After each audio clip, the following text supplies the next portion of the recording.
Aku maca berita iki kok loro ati. Ratusan Bayar ya, Bang? Ini maaf banget nih buat polisi Depok nih ya.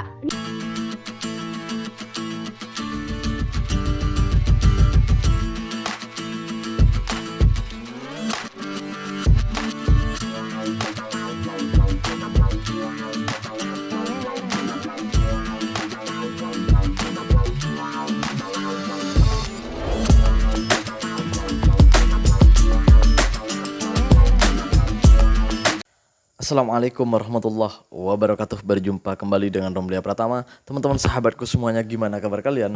Mudah-mudahan kalian semuanya baik-baik saja beserta keluarganya di sana. Teman-teman sahabatku, buat kalian yang baru gabung, yang baru nonton video ini, silahkan di subscribe dulu, di like dan di komen guys. Buat teman-teman sahabatku yang udah mendukung support channel ini, terima kasih. Mudah-mudahan kalian semuanya diberikan keberkahan umur, keberkahan rezeki, dimudahkan segala urusannya, baik urusan dunia maupun urusan akhirat. Amin ya rabbal alamin. Teman-teman sahabatku semuanya, seperti biasa guys, kita akan nge-reaction beberapa video yang lagi viral. Seperti apa videonya? Ini dia guys. Ini dia guys. Inilah salah satu alasan kenapa orang-orang Indonesia ya betah bekerja ke Malaysia. Malaysia jadi salah satu tujuan untuk rakyat Indonesia bekerja. Alasannya ya ini ya, gaji yang kami dapat di dalam negara Malaysia sangat berbaloi lah ya. Gaji-gaji seperti ini 17 juta hingga 20 juta kalau di Indonesia itu pejabat. Tapi kalau di Malaysia kuli ya. Seorang kuli di Malaysia bisa mendapatkan gaji sekitar 17 juta hingga lebih. Ya. Jadi kalau kamu katakan bekerja di Malaysia gajinya sama aja di Indonesia, coba lihat ini bro, ya. Jadi itulah alasan kenapa orang-orang Indonesia rela datang ke Malaysia dengan cara ilegal sekali, ya. Sebab di dalam negara Malaysia gaji yang diterima sangat berpatutan. Ya, paham? Kuli di Malaysia sama dengan gaji yang bekerja di pejabat di Indonesia. Jauh banget ya bedanya ya. Kuli di Malaysia setara dengan gaji pejabat yang ada di Indonesia, yang bekerja di pejabat di Indonesia. Wow. Terus kuli di Indonesia sama dengan apa dong? Waduh, kok gini amat ya?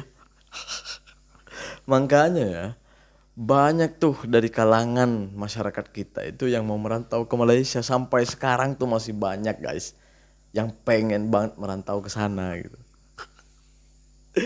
Aduh, apalagi sekarang nih ya. Sekarang nih masyarakat Indonesia tuh lagi diusir sama menterinya. Katanya suruh nyari kerja ke luar negara biar mengurangi pengangguran. Karena negara ini sudah menunjukkan bahwa tidak mampu untuk membuka lapangan pekerjaan yang sudah dijanjikan mulai kampanye. Jadi diusir masyarakatnya guys. Lucu kan negara kita. Aduh, kita berlanjut ke video selanjutnya guys. Ini dia guys. Ini dia guys. Nggak ada.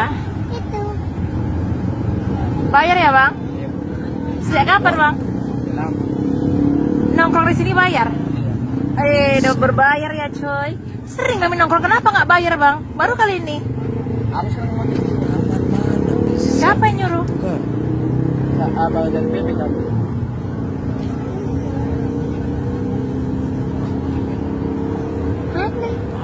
Kali weh.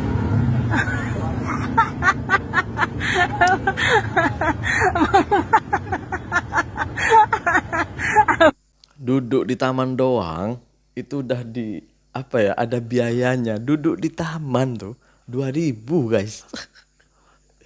Di Malaysia itu mana ada macam itu. Hanya di tempat kita yang ada kayak gitu. Coba duduk di taman tuh, duduk di taman. Coba kalian ya, kalian yang merantau di Malaysia nih, gue pengen nanya, kalian duduk di KLCC itu, di KLCC itu, ada bayar nggak? Ada bayar nggak? Nggak ada dong.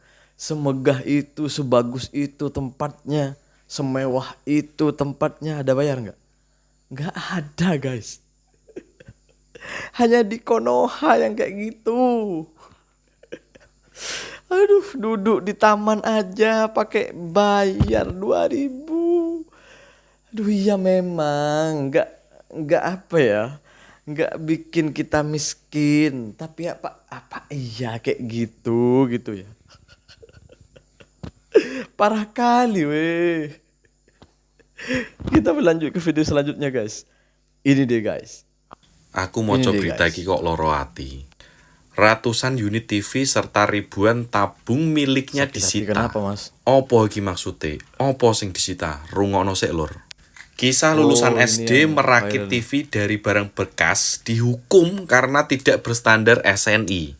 Dengan keterampilan otodidak, Kusrin mengubah rongsokan elektronik menjadi televisi dan dijual dengan harga terjangkau. Warga menyebut karyanya sebagai TV rakyat murah kuat tahan lama. Tak heran TV Kusrin bisa laku hingga 150 unit per hari. Tapi ra iso ngono lur, dhewe ning Konoha. Saat usahanya sedang naik daun, rombongan aparat Konoha datang. Bukan karena Kusrin menjual narkoboy atau senjatoy, tapi karena TV-nya tak memiliki stiker SNI. Deloi, aparat Konoha. Ratusan unit TV serta ribuan tabung miliknya disita, bahkan Gimana tuh dibakar. menurut kalian guys? Kusrin pun harus menjalani proses hukum dan Iya, divonis bersalah oleh pengadilan Konoha. Rakyat kecil golek duit dihancurkan sendiri oleh negaranya. Nek misal iki yo, wong kuwi rak mudeng tentang perizinan yo diarahke to Pak. Kok langsung mbok bakar kabeh usahane, malah mbok hukum iki piye to? Piye lur menurutmu lur? Iki koncone dhewe lur golek duit dingenekke lur. Kalau kayak gini tuh gimana tuh menurut kalian guys?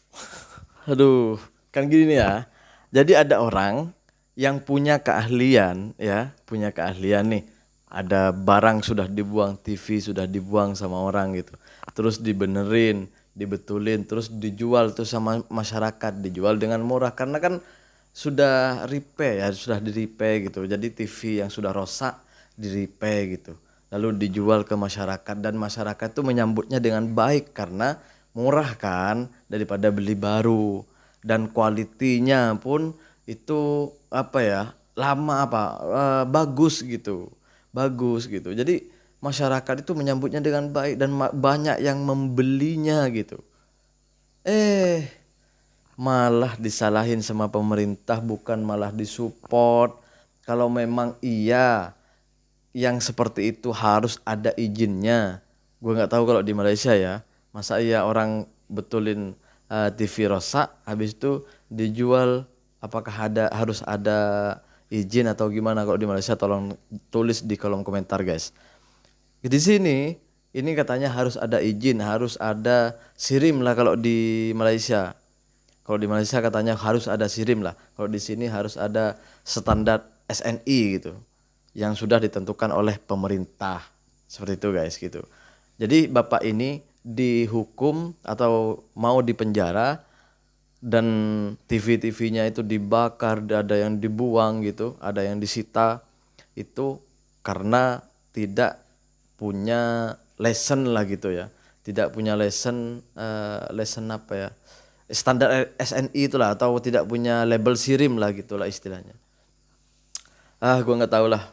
Patutnya kan kalau memang betul-betul harus punya seperti itu kan, takutnya si bapak ini kan belum tahu. Kasih tahu dulu, kasih pemahaman dulu. Kalau bapak ini masih dibagi tahu, masih melakukan pelanggaran, ya tindak dong, itu nggak apa-apa. Tapi ini belum dikasih dikasih tahu dulu, tiba-tiba ditangkap, tiba-tiba TV-nya diambil, disita, ada yang dibakar gitu. Patutnya kan disupport. Orang-orang seperti ini disupport karena sedikit banyaknya membantu masyarakat yang ada di sana. Kan seperti itu guys. Ya ini menurut gua sih. Menurut kalian gimana? Tolong tulis di kolom komentar guys. Kita berlanjut ke video selanjutnya. Ini deh guys. Ini dia Ini guys. maaf banget nih buat polisi Depok nih ya. Ini baru-baru aja nih. Gua tuh nangkep maling rental PS gua. Bulan kemarinnya dia tuh kayak minjem motor nih ke salah satu konsumen gua. Oke. Bilangnya mau beli martabak. Pinjaman pertama beneran beli martabak. Bawa kedua minjem lagi beli martabak. Bawa lagi ketiga nggak bawa martabak dan motornya hilang. Lah, nggak. Jadi itunya. Jadi itu pas Modusnya ketiga. ala-ala hilang. Iya. Lucu nih. Ya udah kan. Sedih tuh si pengguna rental PS gua. Nah, Oke. terus bulan selanjutnya dia tuh masih di rental PS gua nih si pengguna gua yang kemaling. Terus habis itu ternyata malingnya datang lagi ke rental gua. Cari korban baru. Kagak dia mau nyari korban baru. Ternyata maling sama korbannya ada di tempat. Terus dia bilang, "Lah lu kemarin maling motor gua." Lah iya kata dia gitu kan. Terus dia naik ke atas ke lantai 3. Terus dia loncat ke rumah warga. Oh, dia ada adegan kejar-kejaran nih. Ada adegan Wow, kejar-kejaran. adegan actionnya. Iya. Mission Impossible tuh, loncat dari genteng ke Lantai genteng. 3. Iya. Dia loncat kan akhirnya Waduh. kena asbes orang. Ha-ha. Grubuk. Masuk ke dalam. Sorry. Masuk ke dalam. Nah, pastinya ketangkep dong. Harusnya. Udah kan. Udah kita tangkep nih. Kita gebukin dulu. Ayo kita anterin dia ke kantor polisi. Kita anterin dia. Terus kata polisinya, nggak bisa kalau nggak sama kita. Maksudnya? Kenapa nggak bisa kan udah dapet ya? Kan udah ada malingnya, nggak usah lu yang nangkep. Udah kita yang nangkep. Nggak mau dia. Jadi lu kasih Jadi malingnya dikemanain itu ya? Aku juga bingung kan. ini beneran? Gimana hasilnya? Malingnya udah dibebasin lagi aja. Oh gitu. Lah, jadi udah lu kasih malingnya tapi nggak diterima. Iya, terus yang gue sedihnya apaan? Malingnya udah kagak masuk ke kantor polisi. Warganya minta ganti rugi asbesnya. Ngapa gua yang ganti rugi nih asbes? Hei polisi Konoha, gimana ini konsepnya? Kan warga udah nangkap maling, nangkap pencuri nih. Nangkap pencuri. Kenapa nggak ditanganin? Kenapa malah ditolak? Aduh ya Allah ya Rabbi. Kok gini amat negaraku ini ya. Nggak polisinya, nggak warganya, nggak pejabatnya. Aduh sama aja guys. Ini gimana nih konsepnya Pak Polisi Konoha ya? Warga udah bekerja keras nih, nangkap maling, nangkap pencuri. Ditangkap tuh pencurinya. Malah ditolak. Aduh, kan percuma. Masa iya Polisi Konoha melindungi maling? Aduh ya Allah ya Rabbi. Terima kasih buat semuanya. Terima kasih buat semuanya udah support, udah mendukung channel saya. Terima kasih buat semuanya. Assalamualaikum warahmatullahi wabarakatuh. Jangan lupa guys, salawat.